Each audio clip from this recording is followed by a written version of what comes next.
ನಮಸ್ಕಾರ ರೈತ ಬಾಂಧವರೇ, ದಯವಿಟ್ಟು ಒಂದೇ ಒಂದು ನಿಮಿಷ ನಿಮ್ಮ ಕೆಲಸ ನಿಲ್ಲಿಸಿ ನನ್ನ ಮಾತು ಸ್ವಲ್ಪ ಗಮನವಿಟ್ಟು ಕೇಳಿ. ನಮ್ಮ ಮನೆಯಲ್ಲೇ ಪ್ರೀತಿಯಿಂದ ಸಾಕಿದ, ನಮಗೆಲ್ಲ ಹಾಲುಣಿಸಿದ ಹಸುವೊಂದು ತೀರಿಕೊಂಡಾಗ ಅಯ್ಯೋ ಪಾಪ ಅಂತ ಕಣ್ಣೀರಾಗ್ತಾ ಅದನ್ನು ಒಂದು ಗುಂಡಿ ತೋಡಿ ಮಣ್ಣು ಮಾಡ್ತೀವಿ ಅಲ್ವಾ? ಆದ್ರೆ ಸ್ವಲ್ಪ ತಾಳಿ, ಅಲ್ಲಿ ನಾವು ಕೇವಲ ಸತ್ತ ಹಸುವನ್ನು ಹೂಳುತ್ತಿಲ್ಲ, ಬದಲಾಗಿ ಬರೋಬ್ಬರಿ 1 ಕೋಟಿ ರೂಪಾಯಿ ಬೆಲೆ ಬಾಳುವ ಸಂಪತ್ತನ್ನೇ ಮಣ್ಣು ಮಾಡ್ತಿದ್ದೀವಿ ಅಂತ ನಿಮ್ಗೆ ಗೊತ್ತಾ? ಹೌದು, ನೀವು ಕೇಳಿದ್ದು 100ಕ್ಕೆ 100 ಸತ್ಯ. ಸತ್ತ ಹಸುವಿನ ದೇಹ ಕೇವಲ ಕಸವಲ್ಲ, ಅದು ನಮ್ಮ ಸಾಯುತ್ತಿರುವ ಜಮೀನಿಗೆ ಅಕ್ಷರಶಃ ಜೀವ ತುಂಬುವ, ಮಣ್ಣನ್ನು ಚಿನ್ನವನ್ನಾಗಿ ಮಾಡುವ ಒಂದು ಅದ್ಭುತ ರಹಸ್ಯವನ್ನು ತನ್ನೊಳಗೆ ಬಚ್ಚಿಟ್ಟುಕೊಂಡಿದೆ. ಹಾಗಾದ್ರೆ ಜಮೀನಿನಲ್ಲಿ ಹಸು ತೀರಿಕೊಂಡಾಗ ನಿಜವಾಗಿಯೂ ಏನಾಗ್ಬೇಕು? ಈ ಪ್ರಶ್ನೆಗೆ ಉತ್ತರ ನಮ್ಮ 2000 ವರ್ಷಗಳ ಹಿಂದಿನ ಪ್ರಾಚೀನ ಕೃಷಿ ಪದ್ಧತಿಯಲ್ಲಿದೆ. ನಮ್ಮ ಹಿರಿಯರು ಬಳಸುತ್ತಿದ್ದ, ಇಂದಿನ ಕೃಷಿ ವಿಜ್ಞಾನಿಗಳು ಕೂಡ ತಲೆದೂಗುವ ಆ ಒಂದು ಸಂಜೀವನಿ ವಿದ್ಯೆಯ ಹೆಸರೇ ಭೂಸಂಜೀವಿನಿ ಅಥವಾ ಕುಣಪಜಲ. ತೇರಿಕೊಂಡ ಹಸುವನ್ನು ಕೃಷಿಯ ಬಂಗಾರವನ್ನಾಗಿ, ಮಣ್ಣಿಗೆ ಮರುಜೀವ ನೀಡುವ ಅಮೃತವನ್ನಾಗಿ ಹೇಗೆ ಬದಲಾಯಿಸಬಹುದು ಅನ್ನೋದನ್ನ ಇವತ್ತಿನ ಈ ವಿಶೇಷ ವಿವರಣೆಯಲ್ಲಿ ನಾವು ನೋಡೋಣ. ಪ್ರತಿಯೊಬ್ಬ ರೈತರು ಕಡ್ಡಾಯವಾಗಿ ತಿಳಿದುಕೊಳ್ಳಲೇಬೇಕಾದ, ನಿಮ್ಮ ಬದುಕನ್ನೇ ಬದಲಾಯಿಸಬಲ್ಲ ಮಾಹಿತಿ ಇದು. ಈ ಅದ್ಭುತವಾದ ವಿದ್ಯೆಯ ಕಡೆಗೆ ಹೆಜ್ಜೆ ಹಾಕುವ ಮುನ್ನ ನನ್ನದೊಂದು ಸಣ್ಣ ಕೋರಿಕೆ.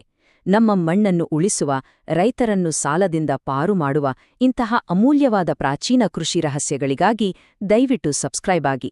ನಮ್ಮ ಕೃಷಿ ಪರಂಪರೆಯನ್ನು, ನಮ್ಮ ತಾಯಿಯಂತಿರುವ ಮಣ್ಣನ್ನು ಒಟ್ಟಾಗಿ ಉಳಿಸೋಣ. ಏನಂತೀಲ?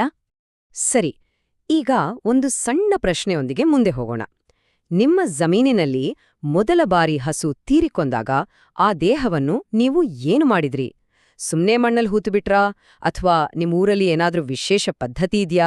ದಯವಿಟ್ಟು ಕೆಳಗಿನ ಕಮೆಂಟ್ ವಿಭಾಗದಲ್ಲಿ ನಿಮ್ಮ ಅನುಭವಗಳನ್ನು ಹಂಚ್ಕೊಳ್ಳಿ. ನಿಮ್ಮ ಮಾತುಗಳನ್ನು ಓದಲು ನಾನು ನಿಜಕ್ಕೂ ಕಾಯ್ತಾ ಇರ್ತೀನಿ. ಮನೆ ಹಸು ಪ್ರಾಣ ಬಿಟ್ಟಾಗ ಒಬ್ಬ ರೈತ ಅನುಭವಿಸುವ ನೋವು, ಹಾಕುವ ಕಣ್ಣೀರು ಎಂಥದ್ದು ಅಂತ ಮಣ್ಣಿನ ಮಕ್ಕಳಾದ ನಮಗ್ ಮಾತ್ರ ಅರ್ಥ ಆಗುತ್ತಲ್ವಾ?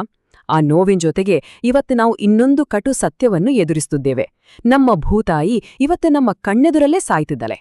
ವಿಪರೀತ ರಾಸಾಯನಿಕ ಗೊಬ್ಬರಗಳನ್ನ ಸುರಿದು 30 ವರ್ಷಗಳ ಹಿಂದೆ 2% ನಮ್ಮ ಮಣ್ಣಿನ ಸಾವಯವ ಇಂಗಾಲ ಅಂದ್ರೆ ಮಣ್ಣಿನ ತಾಯಿಯ ಹಾಲಿನಂಟಿರುವ ಆರ್ಗ್ಯಾನಿಕ್ ಕಾರ್ಬನ್ ಇವತ್ತು ಕೇವಲ 0.4ಕ್ಕೆ ಕುಸಿದು ಪ್ರಾಣ ಬಿಡ್ತಿದೆ. ಈ ಸಾಯ್ತಿರುವ ಮಣ್ಣಿಗೆ ಮರುಜೀವ ಕೊಡುವುದು ಹೇಗೆ? ಬನ್ನಿ, ಇದಕ್ಕೆ ಪರಿಹಾರ ಹುಡುಕೋಣ. ಈ ಸಮಸ್ಯೆಗೆ ಪರಿಹಾರ ನಮ್ಮ ಸಾವಿರಾರು ವರ್ಷಗಳ ಹಿಂದಿನ ಪ್ರಾಚೀನ ಗ್ರಂಥಗಳಲ್ಲೇ ಅಡಗಿದೆ. ಮಹಾವಿದ್ವಾಂಸ ವರಾಹ ಮಿಹಿರರು ತಮ್ಮ ಬೃಹತ್ ಸಂಹಿತೆಯಲ್ಲಿ ಮತ್ತು ಕನ್ನಡಿಗ ವಿದ್ವಾಂಸ ಚಾವುಂಡರಾಯರು ಕ್ರಿಸ್ತಶಕ 1025ರಲ್ಲಿ ಬರೆದ ಲೋಕೋಪಕಾರ ಅನ್ನೋ ಗ್ರಂಥಗಳಲ್ಲಿ ಸ್ಪಷ್ಟವಾಗಿ ಒಂದು ಮಾತು ಹೇಳಿದ್ದಾರೆ. ಅದೇನ್ ಗೊತ್ತಾ? ಸತ್ತ ಪ್ರಾಣಿಯ ದೇಹ ಕಸವಲ್ಲ, ಅದು ಭೂಮಿಗೆ ಅಮೃತ ಅಂತ ಅವರು ಸಾರಿದ್ದಾರೆ. ಎಂಥ ಅದ್ಭುತವಾದ ಮಾತು ಅಲ್ವಾ? ಈ ಪ್ರಾಚೀನ ವಿದ್ಯೆಗೆ ಸಂಸ್ಕೃತದಲ್ಲಿ ಕುಣಪಜಲ ಅಂತ ಕರೀತಾರೆ. ಕುಣಪ ಅಂದ್ರೆ ಸತ್ತ ದೇಹ, ಜಲ ಅಂದ್ರೆ ನೀರು. ಅಂದ್ರೆ ತೀರಿಕೊಂಡ ಆ ದೇಹದಲ್ಲಿರುವ ಅಪಾರ ಜೀವಶಕ್ತಿಯನ್ನು, ಪೋಷಕಾಂಶಗಳನ್ನು ನೀರಿನ ರೂಪಕ್ಕೆ ಇಳಿಸಿ ಸಾಯುತ್ತಿರುವ ನಮ್ಮ ಭೂಮಿಗೆ ಮರುಜೀವ ನೀಡುವ ದ್ರವರೂಪದ ರಸಗೊಬ್ಬರವೇ ಈ ಕುಣಪಜಲ. ಇದು ಪ್ರಕೃತಿಯ ಒಡಲಿಗೆ ಮತ್ತೆ ಜೀವವಾಗಿ ಸೇರುವ ಒಂದು ಅತ್ಯಂತ ಸುಂದರವಾದ ಪ್ರಕ್ರಿಯೆ. ಈಗ ನೀವೆಲ್ಲರೂ ನಿಜಕ್ಕೂ ಬೆಚ್ಚಿಬೀಳುವ ಒಂದು ಲೆಕ್ಕ ಕೊಡ್ತೀನಿ ಕೇಳಿ. ಮಾರುಕಟ್ಟೆಯಲ್ಲಿ ನಾವು ತರುವ ಒಂದು ಚೀಲ NPK ರಾಸಾಯನಿಕ ಗೊಬ್ಬರಕ್ಕೆ 1200ರಿಂದ 1500 ರೂಪಾಯಿ ಬೆಲೆ ಇದೆ. ಅದೇ ಸುಮಾರು 250ರಿಂದ 400 ಕೆಜಿ ತೂಕವಿರುವ ಒಂದು ಸತ್ತ ಹಸುವಿನ ದೇಹದಲ್ಲಿ ನ್ಯಾಚುರಲ್ ಆಗಿ ಸಿಗುವ ಸಾರಜನಕ, ರಂಜಕ, ಪೊಟ್ಯಾಷಿಯಂ, ಕ್ಯಾಲ್ಷಿಯಂ ಮತ್ತು ಮೆಗ್ನೀಷಿಯಂನ ಒಟ್ಟು ಮೌಲ್ಯ ಲೆಕ್ಕ ಹಾಕಿದ್ರೆ ಅದು ಬರೋಬ್ಬರಿ 1 ಲಕ್ಷ ರೂಪಾಯಿಗಿಂತಲೂ ಅಧಿಕವಾಗಿರುತ್ತೆ. ಖರ್ಚು ಮಾತ್ರ 0. ಒಮ್ಮೆ ಯೋಚನೆ ಮಾಡಿ, ನಾವು ಎಂಥ ಸಂಪತ್ತನ್ನ ಸುಮ್ಮನೆ ಮಣ್ಣು ಮಾಡ್ತಿದ್ದೀವಿ ಅಂತ. ಹಾಗಾಗಿ ರೈತ ಬಾಂಧವರೇ, ಹಸು ತೀರಿಕೊಂಡಾಗ ಆ ತಾಯಿಯ ಸೇವೆ ಅಲ್ಲಿಗೆ ಮುಗಿಯುತ್ತಿಲ್ಲ. ಆ ದೇಹ ಮಣ್ಣಿನೊಂದಿಗೆ ಬೆರೆತು ಮಣ್ಣಿಗೆ ಅಪಾರ ಶಕ್ತಿ ನೀಡಿ ಆ ಮಣ್ಣಿನಿಂದ ಹುಟ್ಟುವ ಬೆಳೆಯಾಗಿ ನಮ್ಮ ಗೋಮಾತೆ ಮರುಹುಟ್ಟು ಪಡೆಯುತ್ತಾಳೆ. ಇದು ಪ್ರಕೃತಿಯ ಒಂದು ಪವಾಡ. ಆದ್ರೆ ನೆನಪಿರ್ಲಿ, ಕೇವಲ ಮಣ್ಣಲ್ಲಿ ಹೂತುಬಿಟ್ರೆ ಇದು ಸಾಧ್ಯವಿಲ್ಲ. ಆ ದೇಹವನ್ನು ನಾವು ಸರಿಯಾದ ರೀತಿಯಲ್ಲಿ ಭೂಸಂಜೀವಿನಿ ಗೊಬ್ಬರವನ್ನಾಗಿ ಪರಿವರ್ತಿಸಿದಾಗ ಮಾತ್ರ ಈ ಮರುಜನ್ಮ ಸಾಧ್ಯ. ಈ ಉಚಿತವಾಗಿ ಸಿಗುವ, ನಾವೇ ತಯಾರಿಸಿಕೊಳ್ಬಹುದಾದ ಭೂಸಂಜೀವಿನಿ ಗೊಬ್ಬರದ ಮ್ಯಾಜಿಕ್ ನೋಡಿ. ಒಂದು ಹಸುವಿನಿಂದ ತಯಾರಾದ ಈ ಗೊಬ್ಬರ ಬರೋಬ್ಬರಿ 1 ಅಥವಾ 2 ಎಕರೆ ಜಮೀನಿಗೆ ಬೇಕಾದ ಸಂಪೂರ್ಣ ಪೋಷಕಾಂಶಗಳನ್ನು ಕೊಡುತ್ತೆ. ಮಣ್ಣಿನಲ್ಲಿರುವ ನಮ್ಮ ಮಿತ್ರರಾದ ಕಣ್ಣಿಗೆ ಕಾಣದ ಸೂಕ್ಷ್ಮಾಣುಜೀವಿಗಳ ಸಂಖ್ಯೆಯನ್ನು 10 ಪಟ್ಟು ಹೆಚ್ಚಿಸುತ್ತೆ. ಮಣ್ಣಿನ ಜೀವಾಳವಾಗಿರುವ ಕಾರ್ಬನ್ ಬಹಳ ವೇಗವಾಗಿ ಚೇತರಿಸಿಕೊಳ್ಳುತ್ತೆ, ಜೊತೆಗೆ ಎರೆಹುಳುಗಳ ಸಂಖ್ಯೆ ಗಣನೀಯವಾಗಿ ಏರಿಕೆಯಾಗಿ ಸತ್ತೋಗಿರೋ ಮಣ್ಣು ಮತ್ತೆ ಉಸಿರಾಡೋಕೆ ಶುರು ಮಾಡುತ್ತೆ. ಅರೆ, ಇದು ಹೇಗೆ ಸಾಧ್ಯ ಅಂತೀರಾ? ಇದರ ಹಿಂದಿನ ಸರಳ ವಿಜ್ಞಾನವನ್ನು ಕೂಡ ನಾವು ಅರ್ಥ ಮಾಡ್ಕೊಳ್ಬೇಕು. ಪ್ರಾಣಿ ತೀರಿಕೊಂಡಾಗ ಅದು ಸುಮ್ಮನೆ ಕೊಳೆಯುವಾಗ ಮಿಥೇನ್ನಂತಹ ಕೆಟ್ಟ ಗ್ಯಾಸ್ ಬಿಡುಗಡೆಯಾಗುತ್ತೆ. ಆದ್ರೆ ಅದನ್ನೇ ನಾವು ಸರಿಯಾಗಿ ನಿರ್ವಹಿಸಿದಾಗ ಅದರಲ್ಲಿ ಉತ್ಪತ್ತಿಯಾಗುವ ಒಳ್ಳೆ ಬ್ಯಾಕ್ಟೀರಿಯಾಗಳು ಆ ದೇಹದ ಪ್ರೋಟೀನನ್ನು ನೇರವಾಗಿ ನಮ್ಮ ಬೆಳೆಗಳು ಕುಡಿಯಬಹುದಾದ ಸಾರಜನಕ ಮತ್ತು ಅಮೋನಿಯಾಗಿ ಪರಿವರ್ತಿಸುತ್ತವೆ. ಅಂದ್ರೆ ಕೆಟ್ಟ ಗ್ಯಾಸ್ ಆಗ್ಬೇಕಿದ್ದದ್ದು ಬೆಳೆಯ ಅಮೃತವಾಗಿ ಬದಲಾಗುತ್ತೆ. ಇದೇ ಅಲ್ವಾ ನೈಜ ವಿಜ್ಞಾನ? ಸರಿ, ಹಾಗಾದ್ರೆ ಇದನ್ನ ಮಾಡೋದು ಹೇಗೆ? ಬನ್ನಿ, ನಮ್ಮ ಹಿರಿಯರು ಹೇಳಿಕೊಟ್ಟ ಮೊದಲನೇ ವಿಧಾನ ನೋಡೋಣ. ನಿಮ್ಮ ಜಮೀನಿನ ಒಂದು ಬದಿಯಲ್ಲಿ 10 ಅಡಿ ಉದ್ದ, 6 ಅಡಿ ಅಗಲ ಮತ್ತು 4 ಅಡಿ ಆಳದ ಒಂದು ಸಿಮೆಂಟ್ ಹೊಂಡ ಮಾಡಬೇಕು. ತಳದಲ್ಲಿ ಸ್ವಲ್ಪ ಮಣ್ಣು ಹಾಕಿ ನಂತರ ಜಾಗರೂಕತೆಯಿಂದ ಹಸುವಿನ ದೇಹವನ್ನು ಒಳಗೆ ಇಳಿಸಬೇಕು. ಆಮೇಲೆ ಅದರ ಮೇಲೆ ಸಗಣಿ, ಹಸಿರೆಲೆ, ಬೆಲ್ಲ, ಉಪ್ಪು ಮತ್ತು ಮೊಸರನ್ನು ಹಾಕಬೇಕು. ಕೊನೆಗೆ 3/4 ಭಾಗದಷ್ಟು ನೀರು ತುಂಬಿ ಗಾಳಿ ಆಡದಂತೆ ಮಣ್ಣು ಅಥವಾ ಪ್ಲಾಸ್ಟಿಕ್ ಹಾಳೆಯಿಂದ ಭದ್ರವಾಗಿ ಮುಚ್ಚಿಬಿಡಬೇಕು. ಈ ಹೊಂಡಕ್ಕೆ ಜೀವ ತುಂಬಲು ಸರಿಯಾದ ಲೆಕ್ಕದಲ್ಲಿ ವಸ್ತುಗಳನ್ನು ಹಾಕುವುದು ಬಹಳ ಮುಖ್ಯ. ಸುಮಾರು 10ರಿಂದ 15 ಕೆಜಿ ತಾಜಾ ಸಗಣಿ, 2ರಿಂದ 3 ಕೆಜಿ ಬೆಲ್ಲ, 2ರಿಂದ 3 ಕೆಜಿ ಉಪ್ಪು, 5 ಲೀಟರ್ ಮೊಸರು ಮತ್ತು ಸಾಕಷ್ಟು ಹಸಿ ಎಲೆಗಳನ್ನು ಹಾಕಲೇಬೇಕು. ಹೀಗೆ ಮಾಡಿ ಒಂದು 45ರಿಂದ 90 ದಿನಗಳ ಕಾಲ ಕಾಯಬೇಕು. ಆ ನಂತರ ನೋಡಿ, ಅಲ್ಲಿ ತಯಾರಾಗುವ ಆ ಮಾಂತ್ರಿಕ ದ್ರವದಲ್ಲಿ ಕೇವಲ 10 ಲೀಟರ್ ತೆಗೆದುಕೊಂಡು 200 ಲೀಟರ್ ಸಾಮಾನ್ಯ ನೀರಿನಲ್ಲಿ ಬೆರೆಸಿ ಬೆಳೆಗಳಿಗೆ ಉಣಿಸಿದರೆ ಸಾಕು, ನಿಮ್ಮ ಬೆಳೆ ನಳನಳಿಸುತ್ತೆ.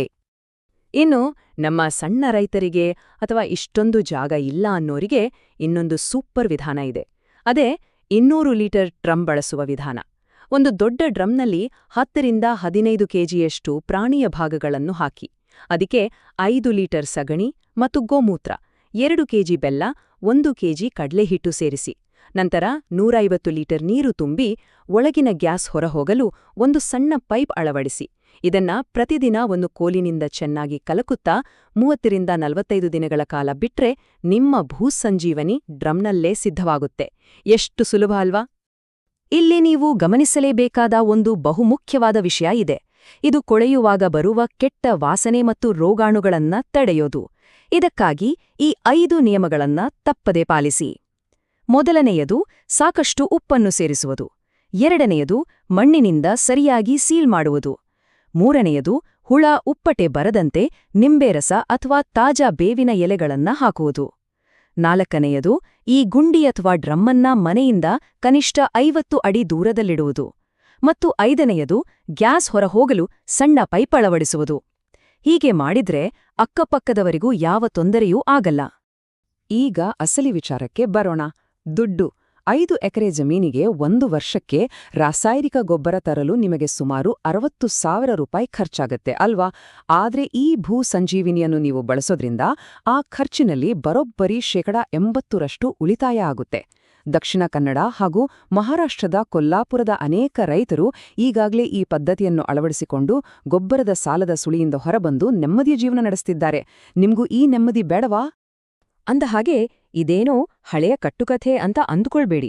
ಆಧುನಿಕ ವಿಜ್ಞಾನ ಕೂಡ ಇದನ್ನ 100ಕ್ಕೂ 100 ಒಪ್ಪಿಕೊಂಡಿದೆ. ಅಂತಾರಾಷ್ಟ್ರೀಯ ಮಟ್ಟದ ದೊಡ್ಡ ದೊಡ್ಡ ಸೈನ್ಸ್ ಜರ್ನಲ್ಗಳಲ್ಲಿ ಕೂಡ ಕುಣಪಜಲದ ಶಕ್ತಿಯ ಬಗ್ಗೆ ಸಂಶೋಧನೆ ಪ್ರಕಟವಾಗಿದೆ. ಅಲ್ಲದೆ ನಮ್ಮ ಕೃಷಿ ವಿಜ್ಞಾನ ಕೇಂದ್ರಗಳು ಕೂಡ ಈ ಪದ್ಧತಿಯನ್ನ ಖುದ್ದಾಗಿ ಬೆಂಬಲಿಸುತ್ತಿವೆ. ಅಂದ್ರೆ ನಮ್ಮ ಹಿರಿಯರ ಜ್ಞಾನಕ್ಕೆ ಇವತ್ತಿನ ವಿಜ್ಞಾನದ ಮುದ್ರೆ ಬಿದ್ದಿದೆ ಅಂತರ್ಥ. ಜೀವಂತವಿದ್ದಾಗ ನಮಗೆ ಹಾಲು ಕೊಟ್ಟು ನಮ್ಮ ಮಕ್ಕಳನ್ನ ತನ್ನ ಮಕ್ಕಳಂತೆ ಸಾಕಿ ಸಲಹುವ ನಮ್ಮ ಗೋಮಾತೆ, ತೀರಿಕೊಂಡ ನಂತರವೂ ತನ್ನ ದೇಹವನ್ನ ಮಣ್ಣಿಗೆ ಅರ್ಪಿಸಿ ನಮ್ಮ ಭೂಮಿಯನ್ನ ಫಲವತ್ತಾಗಿಸ್ತಾಳೆ. ಆ ಮಣ್ಣಿನಿಂದ ಬರುವ ಬೆಳೆ ಮತ್ತೆ ನಮ್ಮ ಹೊಟ್ಟೆ ತುಂಬಿಸುತ್ತೆ. ಹಸು ಯಾವತ್ತೂ ಸಾಯೋದಿಲ್ಲ ರೈತರೇ. ಅವಳಿಗೆ ನಾವು ನೀಡಬಹುದಾದ ಅತ್ಯುನ್ನತ ಗೌರವ ಅಂದ್ರೆ ಅವಳ ಈ ತ್ಯಾಗವನ್ನ ಭೂಸಂಜೀವಿನಿಯ ಮೂಲಕ ಜಮೀನಿನಲ್ಲಿ ಸದಾ ಜೀವಂತವಾಗಿರಿಸೋದು. ಇದು ನಾವು ನಮ್ಮ ತಾಯಿಗೆ ಸಲ್ಲಿಸುವ ನಿಜವಾದ ನಮನ. ಇವತ್ತಿನ ಈ ವಿಶೇಷ ವಿವರಣೆಯ 3 ಪ್ರಮುಖ ಅಂಶಗಳನ್ನು ನಾನು ಮತ್ತೊಮ್ಮೆ ಹೇಳ್ತೀನಿ, ನೆನಪಿನಲ್ಲಿಟ್ಕೊಳ್ಳಿ. 1. ತೀರಿಕೊಂಡ ಹಸು ಕಸವಲ್ಲ, ಅದು ನಮ್ಮ ಪಾಲಿನ ಅಪಾರ ಸಂಪತ್ತು. 2. ಈ ಪ್ರಾಚೀನ ಕುಣಪಜಲ ಪದ್ಧತಿಯಿಂದ ರೈತನಿಗೆ ಲಕ್ಷಾಂತರ ರೂಪಾಯಿ ಹಣ ಉಳಿಯುತ್ತೆ. ಮತ್ತು 3. ಭೂಸಂಜೀವಿನಿಯ ಮೂಲಕ ನಾವು ಗೋಮಾತೆಯನ್ನು ಗೌರವಿಸಿದರೆ ನಮ್ಮ ಸಾಯುತ್ತಿರುವ ಮಣ್ಣು ಮತ್ತೆ ಮರುಜೀವ ಪಡೆಯುತ್ತೆ. ಏನ್ ಹೇಳ್ತೀರಾ ರೈತ ಬಾಂಧವರೇ? ನಮ್ಮ ಪೂರ್ವಜರ ಈ ಅದ್ಭುತ ವಿದ್ಯೆಯನ್ನು, ಈ ಮ್ಯಾಜಿಕನ್ನ ನಿಮ್ಮ ಜಮೀನಿನಲ್ಲಿ ಪ್ರಯೋಗಿಸಲು ನೀವು ಸಿದ್ಧರಿದ್ದೀರಾ? ಹಾಗಿದ್ರೆ ದಯವಿಟ್ಟು ಕಮೆಂಟ್ ವಿಭಾಗದಲ್ಲಿ ಒಂದು ಹಸುವಿನ ಇಮೋಜಿಯನ್ನು ಹಾಕಿ, ಅಥವಾ ನಿಮ್ಮ ಊರಿನಲ್ಲಿ ಈಗಾಗಲೇ ಯಾರಾದ್ರೂ ಈ ಪದ್ಧತಿಯನ್ನು ಬಳಸುತ್ತಿದ್ದರೆ ದಯವಿಟ್ಟು ಅವರ ಹೆಸರನ್ನು ಅಲ್ಲಿ ಟ್ಯಾಗ್ ಮಾಡಿ. ನಿಮ್ಮ ಕಮೆಂಟ್ ಇನ್ನೊಬ್ಬ ರೈತನಿಗೆ ಪ್ರೇರಣೆಯಾಗ್ಲಿ. ಕೊನೆಯದಾಗಿ ನನ್ನದೊಂದು ಕಳಕಳಿಯ ವಿನಂತಿ. ಈ ಅಮೂಲ್ಯವಾದ ವಿವರಣೆಯನ್ನು ದಯವಿಟ್ಟು ನಿಮ್ಮಲ್ಲೇ ಇಟ್ಕೊಳ್ಬೇಡಿ. ನಿಮಗೆ ಗೊತ್ತಿರೋ ಪ್ರತಿಯೊಬ್ಬ ರೈತರಿಗೂ ಇದನ್ನ ತಲುಪಿಸಿ. ನೀವು ಹಂಚಿಕೊಳ್ಳುವ ಈ ಒಂದು ಸಣ್ಣ ಮಾಹಿತಿ ಇಡೀ ರೈತ ಕುಟುಂಬವನ್ನೇ ಸಾಲದಿಂದ ಪಾರು ಮಾಡಿ ಅವರ ಜೀವನವನ್ನೇ ಬೆಳಗಬಹುದು. ಇಂತಹ ಅದ್ಭುತವಾದ ನಮ್ಮ ಬದುಕು ಬದಲಾಯಿಸುವ ಕೃಷಿ ವಿವರಣೆಗಳಿಗಾಗಿ ನಮ್ಮ ಚಾನಲ್ಗೆ ಸಬ್ಸ್ಕ್ರೈಬ್ ಆಗಿ. ಮಣ್ಣು ಉಳಿಯಲಿ, ರೈತ ನಗಲಿ, ಗೋಮಾತೆಯ ಆಶೀರ್ವಾದ ನಮ್ಮೆಲ್ಲರ ಮೇಲಿರಲಿ. ಜೈ ಕಿಸಾನ್, ಜೈ ಗೋಮಾತೆ, ಜೈ ಭಾರತ್.